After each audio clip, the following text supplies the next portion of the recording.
बिस्मिल्लाहिर्रहमानिर्रहीम। अस्सलाम वालेकुम। आपका दोस्त सलमान हैदर। दुआ है परवरदिगार से कि उसने आपको और आपके अहले खाना को अपनी हिफ्ज़ व अमान में रखा हुआ। सैटरडे है, हफ्ता है, वीकेंड है, लेकिन इतना भी वीक नहीं है जितना हम शायद समझ रहे हैं। काजी फाइज ईसा साहब के आने के सुप्रीम कोर्ट में एज अ चीफ जस्टिस वाज़ेह तौर पर इशारे हैं जी। पाकिस्तान तहरीक इंसाफ को एक बड़ा ज़बरदस्त किस्म का धचका लगा है। ना सिर्फ पाकिस्तान तहरीक इंसाफ को लगा है बल्कि सुप्रीम कोर्ट बार एसोसिएशन को लगा है।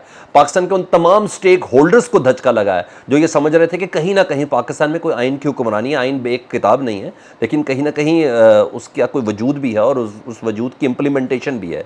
बहुत एक्सक्लूसिव और डिफरेंट डिटेल मैंने आपके साथ शेयर करनी इस वीलॉग के अंदर।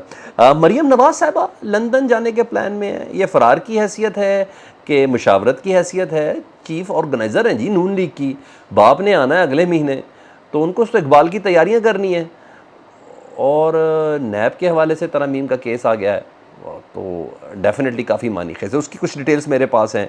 नून लीग की हुकूमत की कॉन्टीन्यूटी है निगरान हुकूमत, ये कुछ और नहीं, नून लीग वाले खुद कह रहे हैं। ये फड्डा है बीच के अंदर कि आप ही की हुकूमत है और ये जो आपने जलालत हम समेट रहे हैं ना आपकी वजह से। अब ये जलालत समेटने की दरअसल ये टैग लेने की वजह क्या है, इसकी कुछ तफसीलात है। कप्तान की जो ज़माने की दरख्वास्त है सैफर के हवाले से, वो समात के लिए मंजूर हो गई और पीर का दिन है, लेकिन इस बार गुड कॉप और बैड कॉप कौन है उसकी भी कुछ तफसीलात हैं।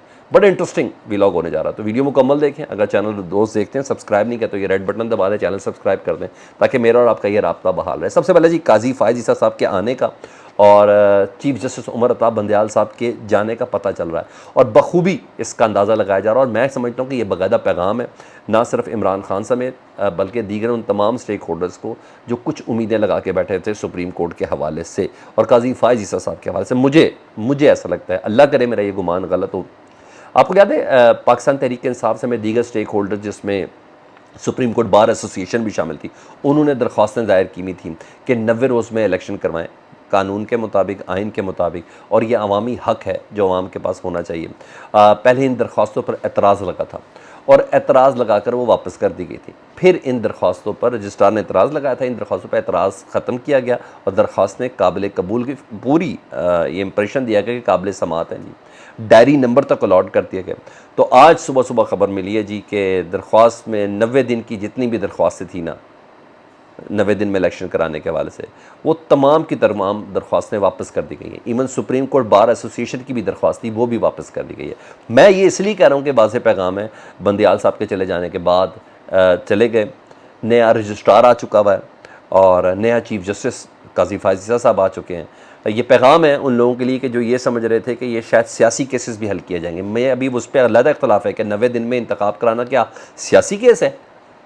अच्छा, बहरहाल ये पैगाम है कि अब वो सियासी केसेस नहीं चलेंगे, चाहे सुप्रीम कोर्ट हो चाहे कोई हाई कोर्ट्स हो, और ख़ास तौर पर पीटीआई के लिए मुझे ये लगता है पैगाम है। लेकिन मेरा एक मासूमाना सवाल है, क्या 90 रोज़ में इंतखाब कराना आइनी पाबंदी है कि सियासी पाबंदी है?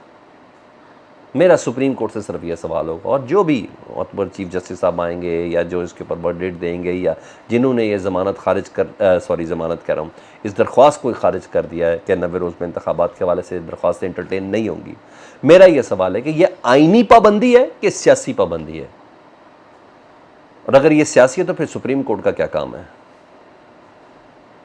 बस मेरा एक यही मासूमाना सवाल है, इसके ऊपर मैंने आगे जाना नहीं है। हाँ, विद नून लीग फड्डे हैं जी। मेरी कुछ लोगों से बात भी हुई है और अच्छे लेवल के लोगों से बात हुई है जो नवाज शरीफ साहब से बहुत मिलते जुलते हैं लंदन में जाके, और वो ये कहते हैं कि जो निगरान हुकूमत का जो हिस्सा है ना नून लीग वाले हैं, और हालिया इजाफ़ा और इसके बाद जो इजाफ़ा 26 रुपये का ये पेट्रोल का इजाफ़ा जो रात को 12 बजे हुआ, अभी तो इसने अवाम के हशर निकालना है। अभी तो जो महंगाई का तूफ़ान आना है, मेरा काम है आपको बताना, और ये है। और यहाँ तक मेरे पास भी खबर है 30 सितंबर के बाद इतना ही बड़ा चंक और बढ़ेगा। यानी इनका कोई टारगेट है को 450 तक पेट्रोल लेके जाने का, जो मेरे पास खबर है, और मज़ीद इतना ही बढ़ेगा 30 सितंबर को।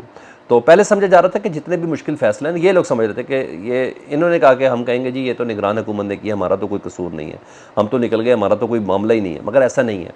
ये तमाम और बेशतर लोग, और ये मुशावरत भी उनकी है, सारी अंडरस्टैंडिंग है।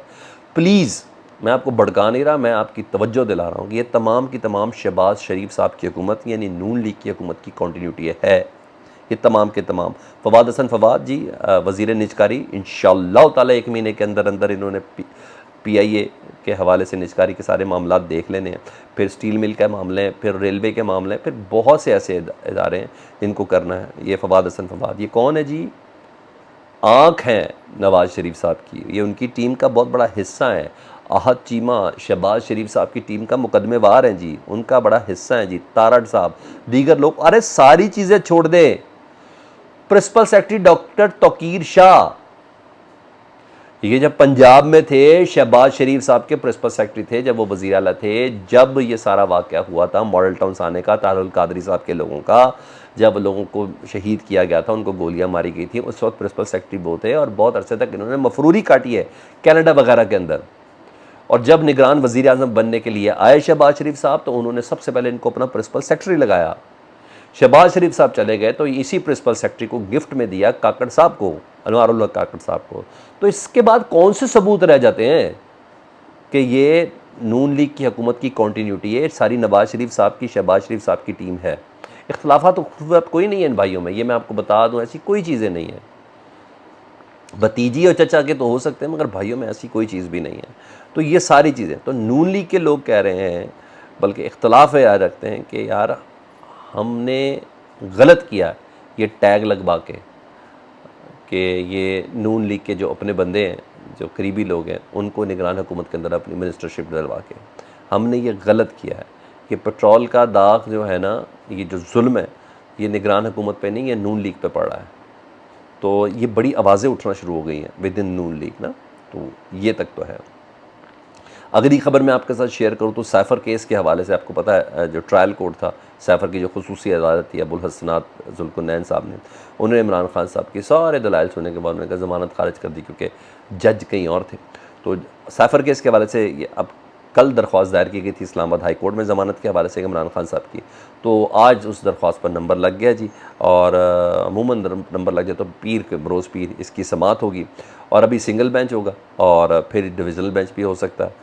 और इस बारी मैंने आपको बता दिया कि Islamabad high court good cop का किरदार अदा करेगा और बैड कॉप का किरदार नैब का होगा, क्योंकि मेरे पास ये कंफर्म खबर है कि नैब इमरान खान साहब की गिरफ्तारी डाल चुकी है, लेकिन उसको अनाउंस अभी नहीं करना। जिस वक्त सैफर केस में जो यकीनी ज़मानत इमरान खान साहब को मिल गई, तो वहीं से वो हो जाएगा और फिर कहा जाएगा कि जी सुप्रीम कोर्ट के हुक्म के मुताबिक नैब इस्लाहत जो ख़त्म की गई हैं, 90 रोज़ का रिमांड बहाल हो गया, तो उसमें इमरान खान साहब की गिरफ्तारी डाल दी जाएगी। तो गुड कॉप बैड कॉप के सीन में इस बारी गुड कॉप आमिर फ़ारूक साहब खुद बनेंगे, जस्टिस आमिर फ़ारूक साहब खुद बनेंगे, ये चीज़ें।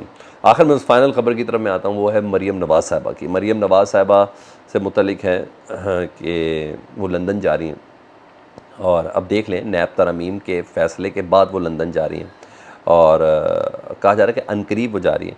हालांकि मैंने फिर बताया कि शुरू में बता दें कि वो नून लीग की चीफ़ ऑर्गेनाइज़र हैं इस वक्त, तो उन्होंने बाप के इस्तकबाल की तैयारी करनी है सारी, ठीक है। और मानी खेज़ है कि इस टाइम पे जाना वजह हो सकती है जी, वो उनके केस खुल गए दोबारा जी, मरीम बीबी साहिबा के 7 दिन के अंदर अदालतों के अंदर ट्रायल शुरू होना उसका, दोबारा से अदालतों को हुक्म दिया हुआ सुप्रीम कोर्ट ने ना। तो लंदन बाहर जा रही हैं, तो बहुत सी खबरें इसके अंदर पोशीदा हैं। क्या पता बाप से तैयारी के हवाले से मामलात को शेयर करने जा रही हैं कि अबू जी करना क्या है आपके आने के लिए, आपकी वो ख़ास गाइडलाइन तो अबू जी वो हमें बता दें। लेकिन कहने वाले ये भी कह रहे हैं कि बेहतरीन मौका है उनके भी बाहर जाने का, क्योंकि इस स्टेज पे वो पेशियाँ नहीं भुगत सकती। उनको मुनासिब नहीं लगता कि उन्होंने बाप का इस्तकबाल करा था, क्यों ना अब्बा के पास ही चली जाएँ। तो ये ख़बरें भी हैं, तो लेट्स सी, देखें क्या होता है, हम किस तरफ लेके चलते हैं। लेकिन ये सारी ख़बरें अब तक पहुँचना बहुत ज़्यादा ज़रूरी थी। अपना बहुत ज़्यादा ख्याल रखें, फ़ीडबैक से मुतल्लिक़ आगाह करें। अल्लाहुम्मा सल्ली अला मुहम्मदिन व आले मुहम्मद।